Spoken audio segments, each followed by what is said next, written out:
Asante was a terrific cover corner. I mean, one of the the most instinctive corner probably that I've ever covered. But he wouldn't tackle. I mean, he just refused to tackle, and it just drove me nuts. I mean, to watch him, like, he'd run away from contact. He wouldn't just not make not execute a good tackle. He would just like, I think I'll kind of like the guy that says, the guy that's pretending to fight somebody and says, hold me back. That kind of was Asante early on, and I wrote him. I didn't make any bones about it. I ripped him for it. And he took offense after the two of us have a few run-ins. He asks some other writer, "Hey, who's the Philadelphia guy on the Hall of Fame committee?" And the guy tells him, me. And he goes, "Oh."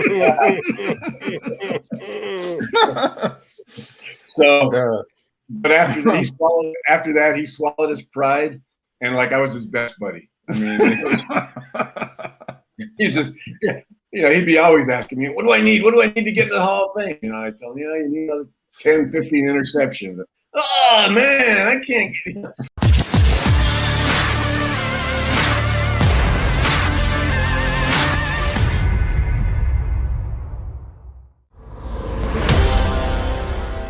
Sneaking up on a 4th of July weekend. We are the Bird 365 guys, Johnny McMullen, Jody McDonald, hanging with you. And we've got a buddy to hang with us for the next 15, 20, 25 minutes. We might keep him a while because he's going to have to tell us a whole bunch of stories about his many years as one of the lead beat guys for the Philadelphia Eagles, which is unfortunately not going to be the case going forward.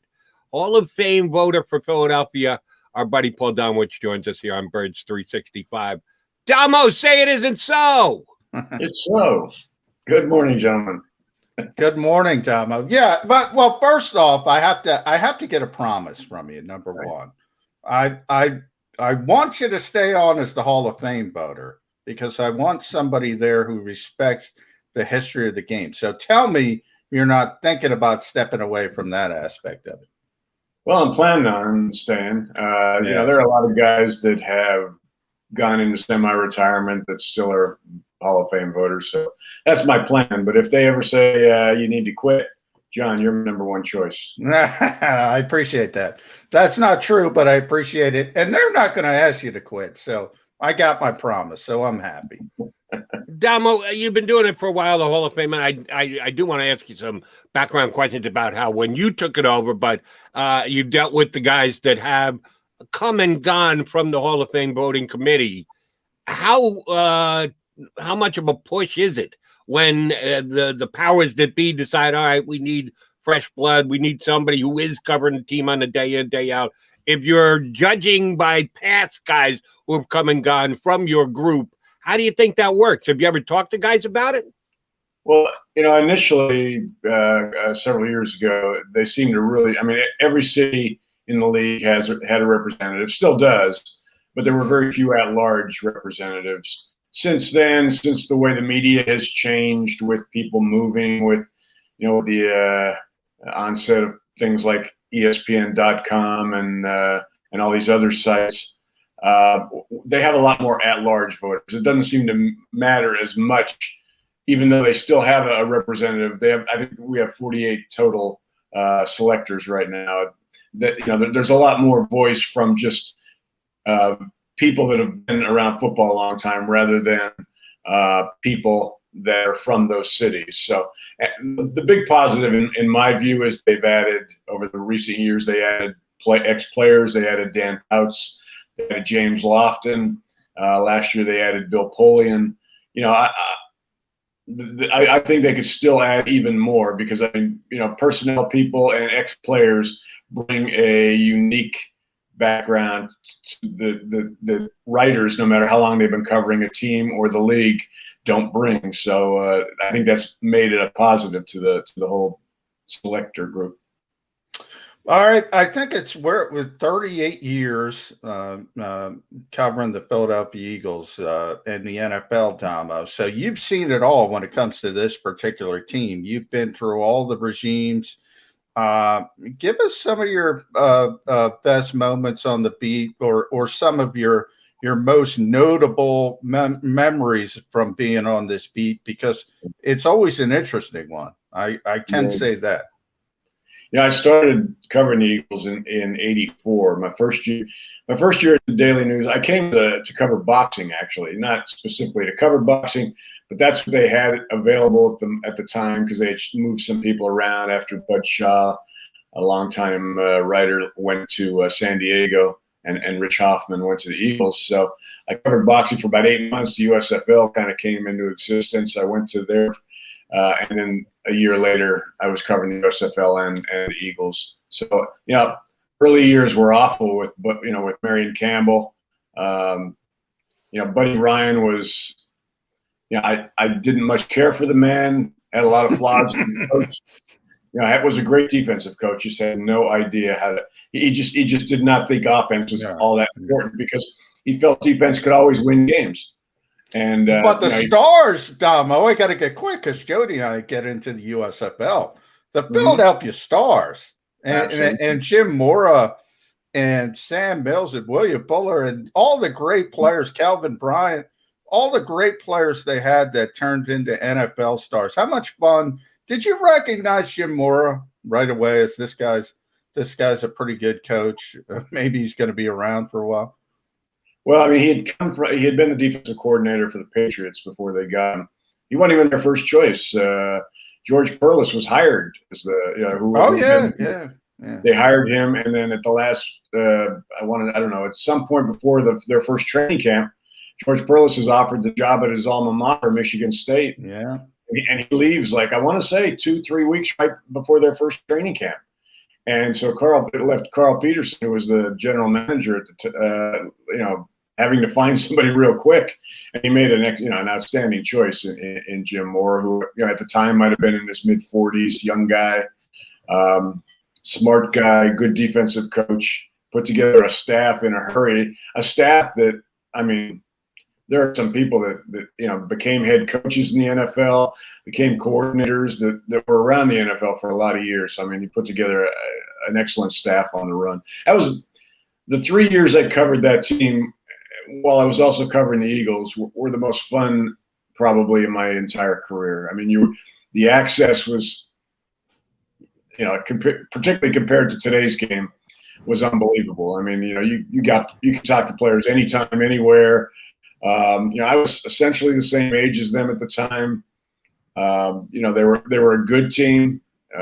It was a lot of great players. You just went through the list. Sam Mills ended up being, a 5'8" guy that you look at and think, this guy can't play football. And, he's been a Hall of Fame finalist the last 2 years. So it just was a fun time in my career early on. Eagles, early on, Norman Brayman was interesting to cover.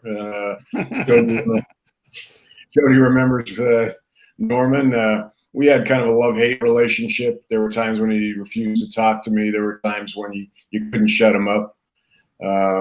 And he was hated by the players. So it was kind of a fun, he and Buddy Ryan were just, they despised each other. I think in the book I wrote with Leo Carlin, Leo relates to seeing after Norman fired Buddy, seeing Norman sitting in the stands by himself, and he goes down to him, and Norman says, I feel like this great weight has been lifted off my shoulders, because Buddy poisoned the players, poisoned the city against Norman. Now Norman deserved most of the criticism he got, because he was too obsessed with the money, but they still were a very good team. They made the playoffs, I want to say, 4 times and 5 times in maybe the 9 years he owned the team. So, he was interesting. Randall Cunningham was a player I'll never forget.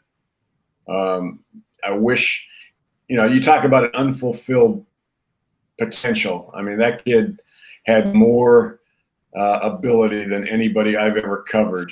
And, he was this generation's, he was Kyler Murray and all these guys wrapped into one, except he had this huge body. I think everybody's seen the play he made against the Giants, where I think it was Carl Banks comes in, tackles him low, and he manages to, those long legs. He manages to avoid the tackle and make a play. He never learned how to play quarterback. If he had a better offensive head coach, a better offensive coordinator than Rich Kotite at the time that he would have listened to, I think we'd be talking about him as he'd be in the Hall of Fame by now. Instead, he'll just be remembered as a very gifted athlete who will, never get close to Canton. So, yeah, it's been fun covering a lot of players like that, all the way down to Asante Samuel. We're going to get to Asante. Yeah, a couple of things. Number one, you would be on a long list of people that Norman Brayman didn't like. You were not solo on that one. That's for damn sure. Number two, Jim Mora to the playoffs, what Allen Iverson was to practice. One of the most famous quotes in the history of sports. Don't know if you knew you were going to get that from Jim Mora at some point down the road. And the USFL, then I've got to ask you that. The USFL is coming back. Johnny Mack is all excited about it. He calls it an iconic league, which, I don't agree that it was an iconic league. I had a bunch of players that became iconic, but the league itself was never iconic.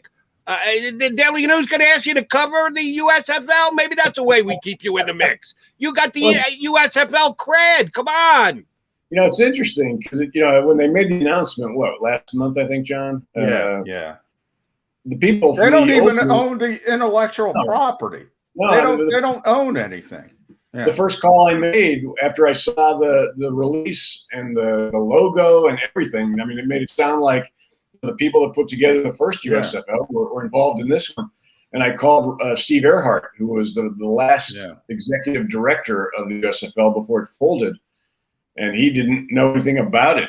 He said no one asked for rights. Now, the league, I'm assuming Fox and the guy that brought it to Fox think that they have permission from someone.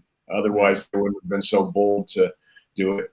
The league, the old USFL wasn't going to not allow it. They just kind of would have liked to have had somebody say, hey, can we negotiate the rights to, use this name and logo and image and everything? And no one ever did that. So it'll be interesting from that standpoint to see how it goes.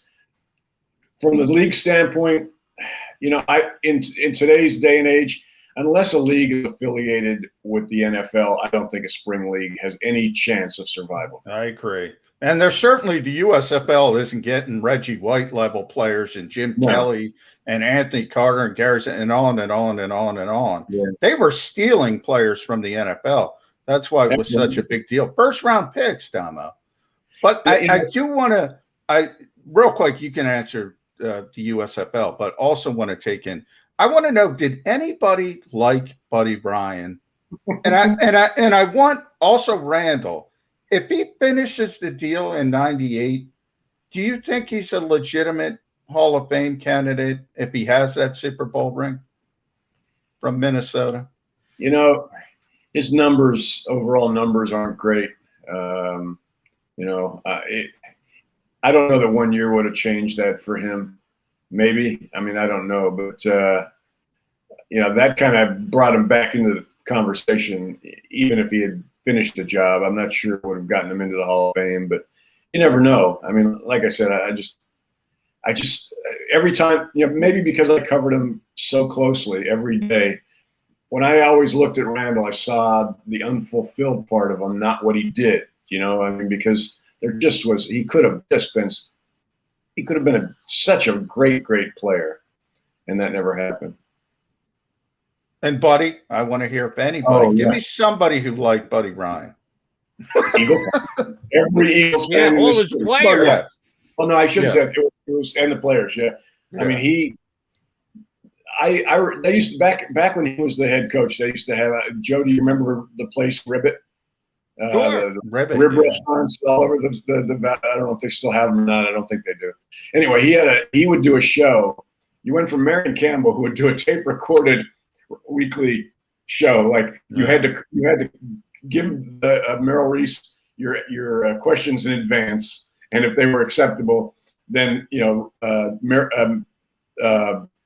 would answer them. And you went from that to Buddy, who would just was just off the cuff, And they would have standing room only crowds at Ribbit when he would do his weekly radio show. It was just amazing.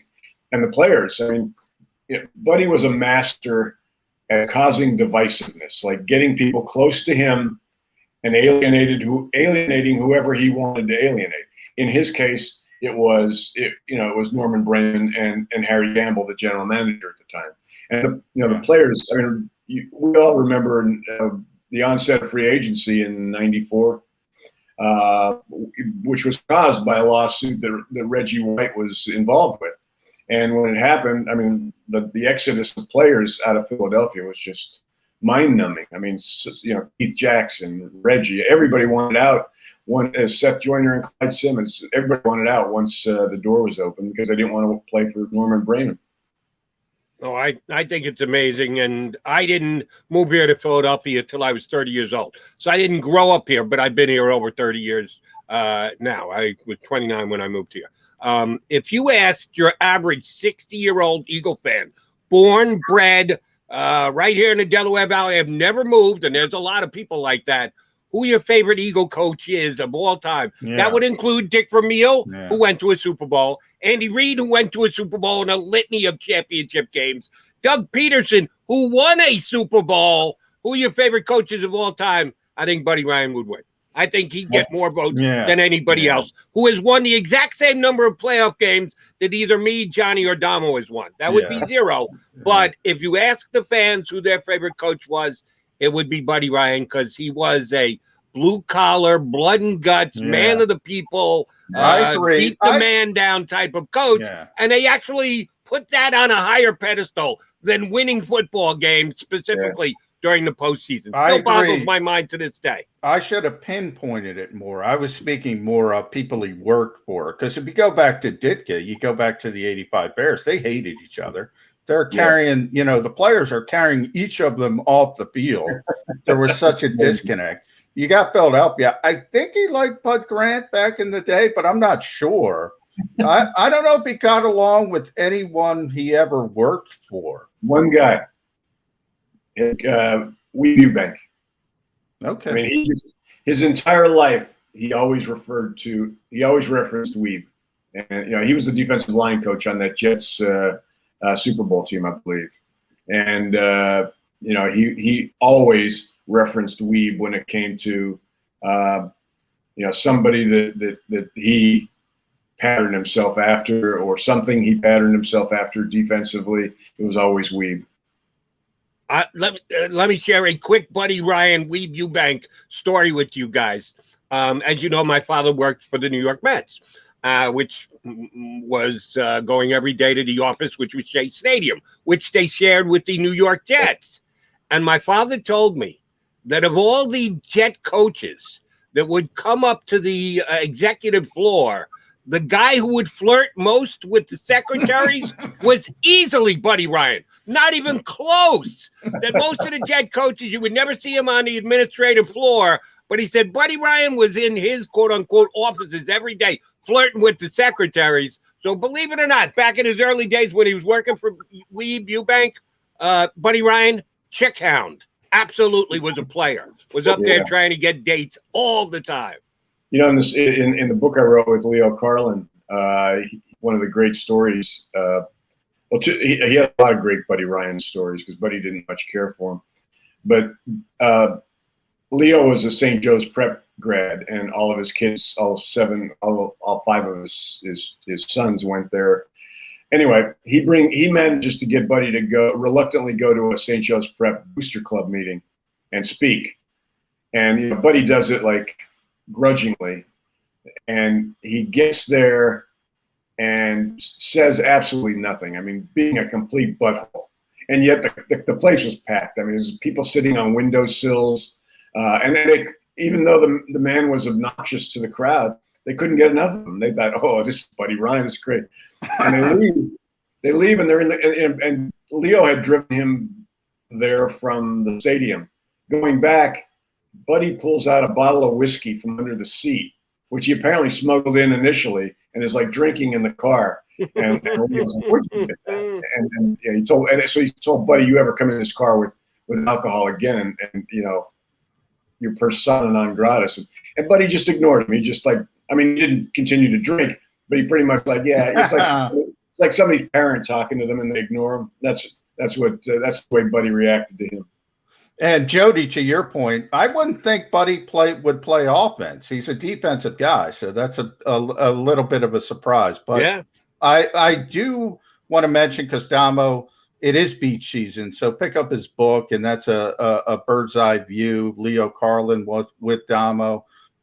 It's a great read, so everybody get that for beach season. But I want to fast forward you, Damo, to the Jeffrey Lurie era, because you were here and are still here for every day of it. And I want to get your take on how things have progressed with Jeffrey Lurie, because we've had a couple guys on, Jason Cole being the latest fellow Hall of Fame voter with you. He was close to Joe Banner back in the day.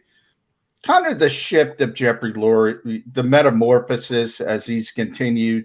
Is it changed that much, or is it just that Andy Reid was the better politician and he could kind of steer Jeffrey in the right direction?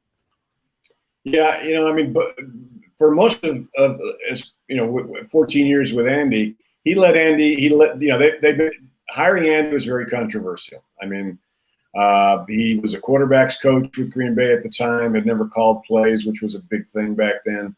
And they had his name escapes me, the former Steeler defensive coordinator that was the other guy they were considering, was also New Orleans defensive coordinator. God, I'm bad with names. Anyway.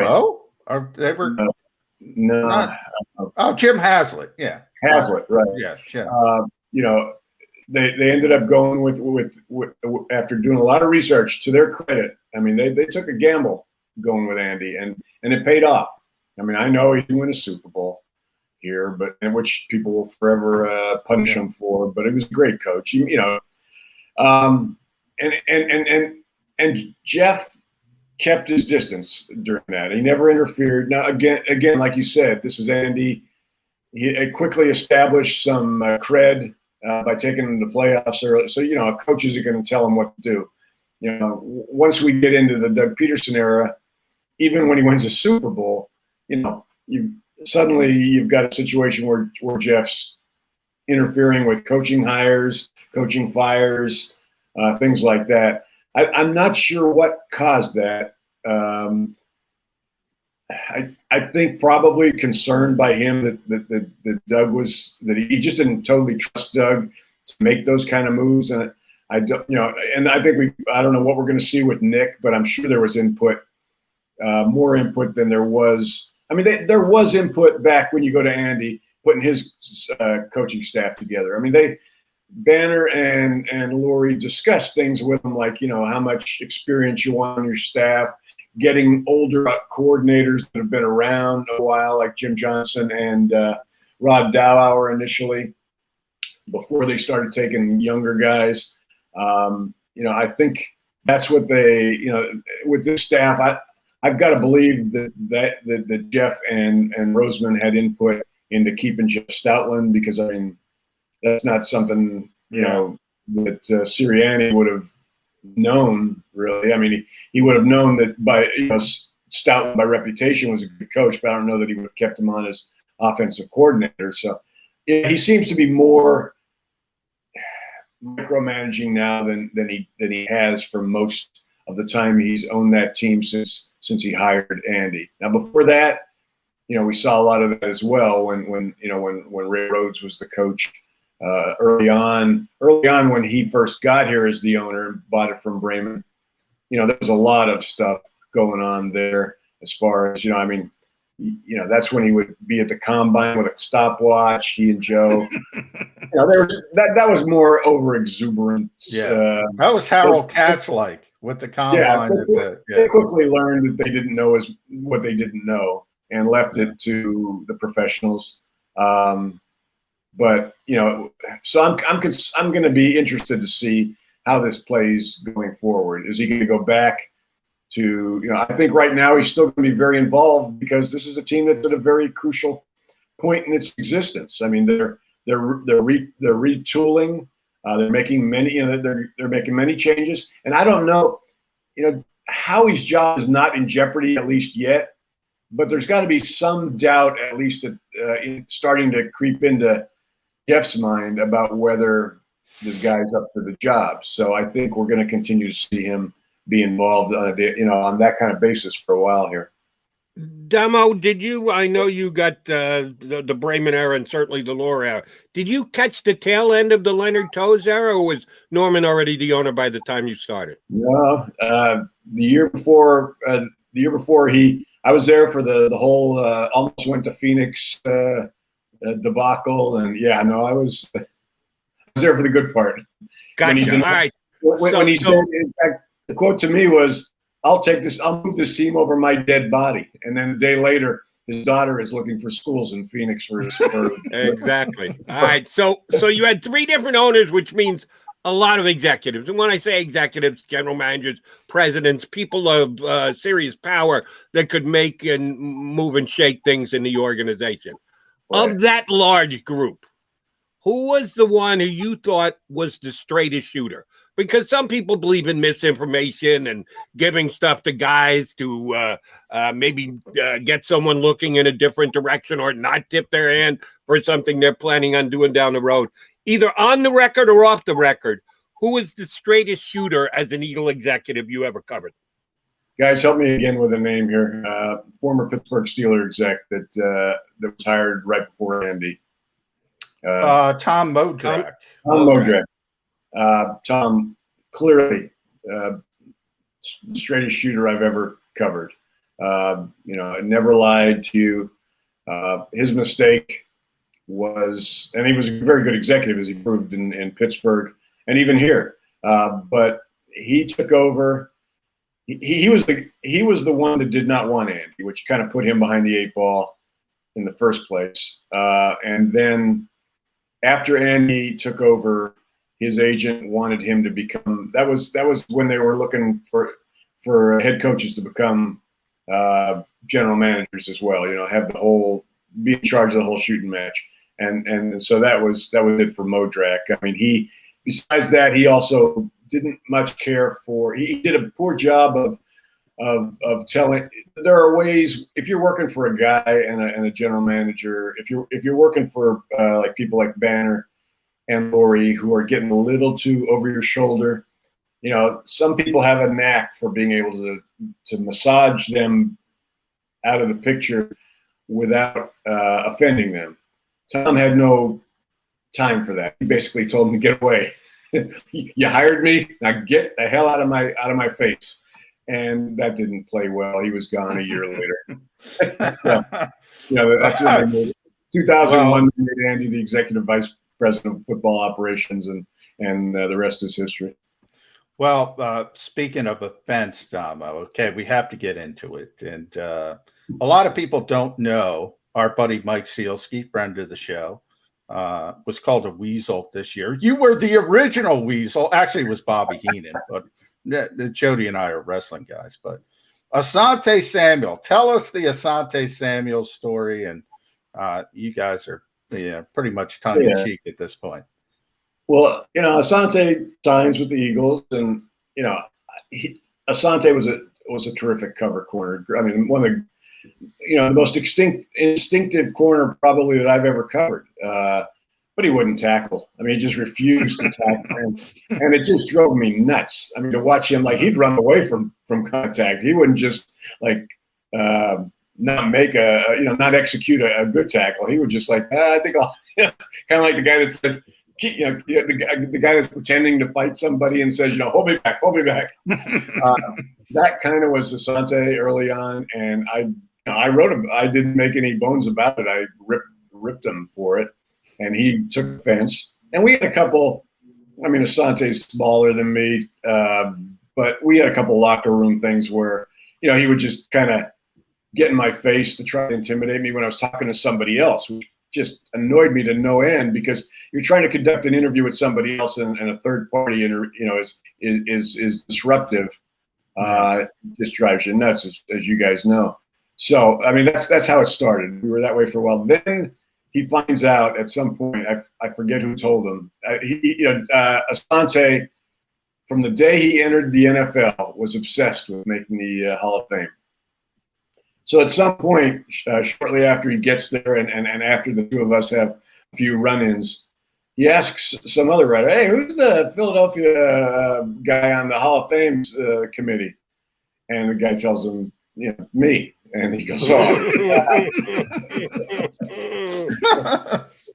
So, but after that, he swallowed his pride. And like I was his best buddy. I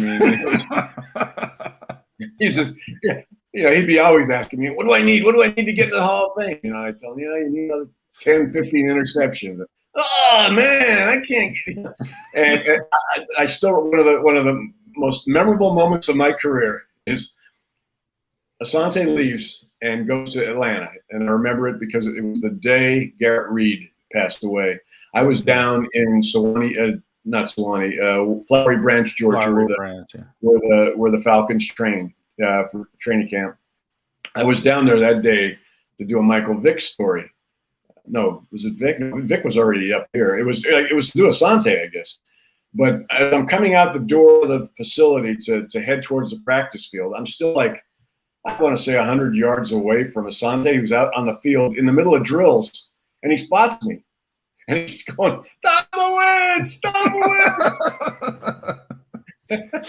Yeah, unfortunately for Asante Samuel, he thought he was Deion Sanders, but without the flair and the big play capabilities. That's why Deion's in the Hall of Fame and Asante isn't and won't be getting there anytime soon. Shortly after he left, he asked me, what do I need? What do I need? I said, you really, to get into the conversation, you still need about, 10 more interceptions, and it crushed him. And, fortunately, he still talks to me. When I did a story on his son earlier this year, Asante, I couldn't get him off the phone. So, I mean, we've had a pretty good relationship ever since, but it's funny how it started. That is funny. All right, Damo, I want to take you back just a couple of years ago, 2017 into 18, and we all know how it ended with Jason Kelsey dressed as a mummer. But along that ride, was there an incident? Was there a specific play? Was there a turning point that you said to yourself before we got to the final game and beating Tom Brady? Was there something that told you, damn, this could be special? This might be different than all these other Philadelphia Eagles seasons I've covered. Well, it's funny. It went so fast, the regular season. I mean, no one expected them to be a Super Bowl team when the season started. They were coming off of 7-9 season, John.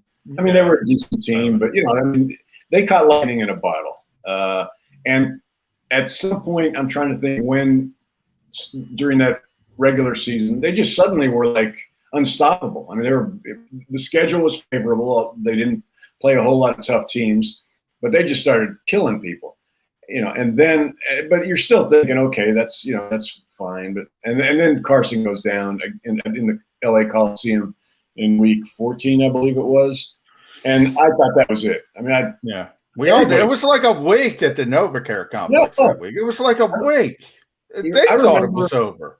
I remember the LA Coliseum is one of the most horrible places to cover a road team because you can't get into the locker room because it's so small. I mean, so we're all out in this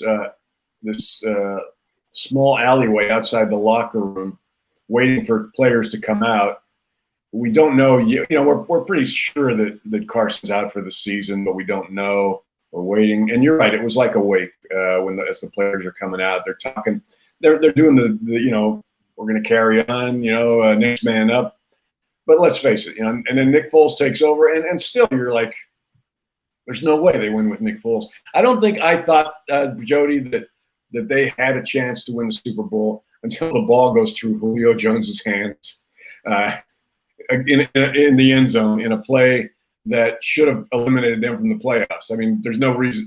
Julio Jones just, that'll be the catch in his career. That'll be the catch he didn't make. That he, I mean, as great as he is, there's no reason he shouldn't have caught that. And at that point, you're thinking there's something going on here. This is karma, and I didn't say this on the air at the time. I sure as hell didn't. And I only thought of it after the fact.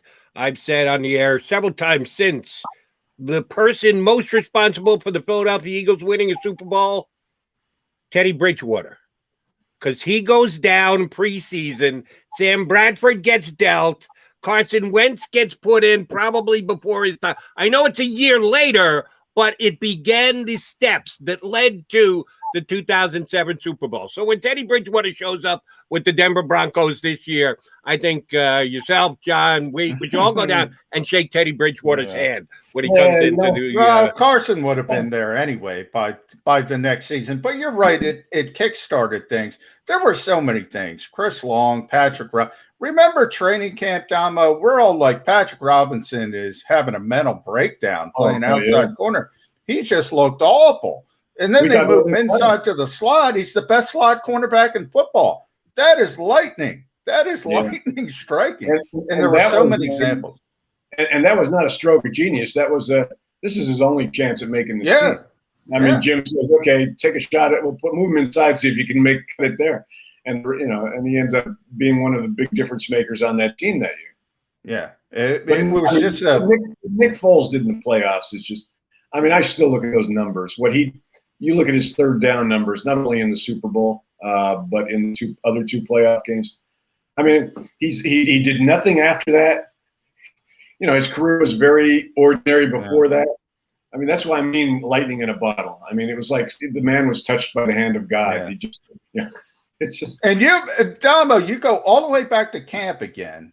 Remember, Nick had that elbow issue.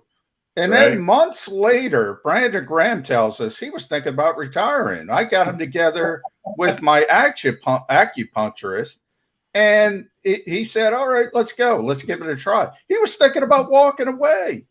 It was a special, special year. And speaking of special writer here, Paul Domowitch, you talked about, can you give us a little hint what the next book is going to be? Have you started to formulate some thoughts? Absolutely. I mean, Jody mentioned earlier with the USFL, I've been wanting to do a book on Sam Mills for, many years, and I just, one of the reasons, I didn't plan to retire right now. My plan, I'm 67. I was thinking of kind of staying on till I was 70. Then they offered a pretty generous buyout to anybody that was around as long as I have been. I'm starting to see we got a new sports editor, so I was kind of seeing the writing on the wall. And it just, I also wanted to get to this book while I still was enthusiastic about writing a book. I mean, Sam is the most inspirational guy I've ever covered. Not just what he did with the Stars when he was the best player in that league, but he goes to New Orleans and, in New Orleans and Carolina, where he's a 6-time Pro Bowler, where they got a statue of him. He only played 4 years in Carolina, and there's a statue outside the stadium of him. And then he, ends up dying of cancer at 45. So I just always, I wanted to do this book. I knew Sam real well when he was in Philadelphia, and everything seemed like the timing was right to do it, including the book. So I'm still going to do some freelance if anybody wants some. The Inquirer suggested that both Les and I will probably, if we want, can still do some freelance. Particularly, they've talked to me about doing stuff around the draft. But the book is kind of my number one priority. So September 1, I'll get started on that as soon as I hit training camp one more time. And one thing we have found out is that through today's interview, Damo works well or relates with or relates against guys smaller than him, Asante Samuel, Sam Mills. So I'm going to ask you a question about this upcoming Eagles season. Is there either a big guy or a small guy that you think can help direct this season one way or the other? Now, we know they're coming off 4-11-1. We would like to think it can't get worse, but it could. Or there is a potential scenario and narrative with a rebound and a step up and a coach hitting the ground running and a second-round pick who got crushed the day he was drafted in his town, who's now going to be in charge of everything. Who's the guy? What's the narrative? Who's the storyline that will dictate this upcoming Eagle season? I think there's one overriding narrative and storyline to this season is Jalen Hurts. He's going to dictate whether this is a better than everybody expects season, or they're also going to find out whether he can play as far as going forward. They need to find out whether he can be their long-term quarterback or whether they got to use those 3 draft picks next year to find one. He's got the benefit of, at least right now, what is a healthy offensive line again, which I think is going to be, even though you got a lot of age on that line, he's going to have some protection. This isn't going to be like last year where Carson was just deer in headlights by the end of the time he got out of there. I mean, I think if they can figure out how to kind of harness Jalen and use his talents, and I like what they did by bringing in Brian Johnson. I think he'll be a positive in working with Jalen. I think Jalen's the key here. Jalen's not only the key for this year, but he's the key going forward, either as the quarterback or as not the quarterback. Because if they decide this season that he's not, then they got to go find one. Yeah. And we talk about that offensive line. I think you were on when Jody, where I want to get your thoughts, and then we'll let you go, Dama. I want to get your thoughts on what I was saying about Isaac Seumalo. I compared it to when they drafted Lane. The plan was, okay, he's going to move to left tackle, but Jason kept playing, and then they said, oh, Lane's really good at right tackle, we're not moving him. Isaac's not that type of player, but I think he's settled in at left guard, and we know Jeff Stoutland doesn't like moving pieces. Right. So long term, you think Landon Dickerson is earmarked for either Jason Kelsey's replacement, Brandon Brooks's replacement, or could they move Isaac Seumalo inside? Yeah, I mean, I agree with what you were saying earlier. I think they prefer to leave Isaac right where he is. He's developed into one of the better left guards in this league. And I think they're just fascinating. My problems with the Landon Dickerson pick had nothing to do with his ability. I just don't know if he can stay healthy with all the serious injuries he's had.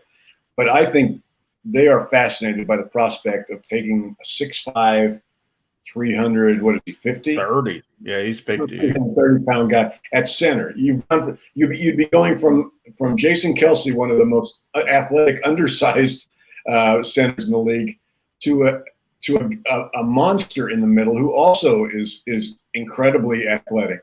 And I think that intrigues them. I think that's where they'd like to keep him. But a lot's going to depend on whether Brandon Brooks can stay healthy, whether Isaac's, so it's, other factors are going to weigh in here, but I think their preference would be to keep him at center. Although I never got to see his coaching stylings, I was told by people I know and like and trust that he is absolutely one of the top 100 girls basketball coaches in the history of Marlton basketball. He preceded me by a couple of years and spending quality time on the sidelines. And he's a pretty damn good writer during his day, and he's going to continue to do it. We'll be on the lookout for the book. And oh, by the way, we're not losing his number. We're going to continue to punch Paul Domowitch up here with us on Birds 365. Damo, thanks for hopping on today. Enjoy the downtime. We're looking forward to the Mills book. Hopefully you'll say yes when we ask you to come here on the show. Anytime, guys. Just give me a call. Thanks, Paul Domowitch here with us on Birds 365. I will come back. John McClain of the Houston Chronicle. I can't get McMullen out of my mind. Johnny Max. Another Johnny Mac will be joining us here on Birds 365. Stick around. If you missed any of today's show on the JAKIB Media channel, listen to the podcast on your way home. Available on YouTube, Apple, and Spotify.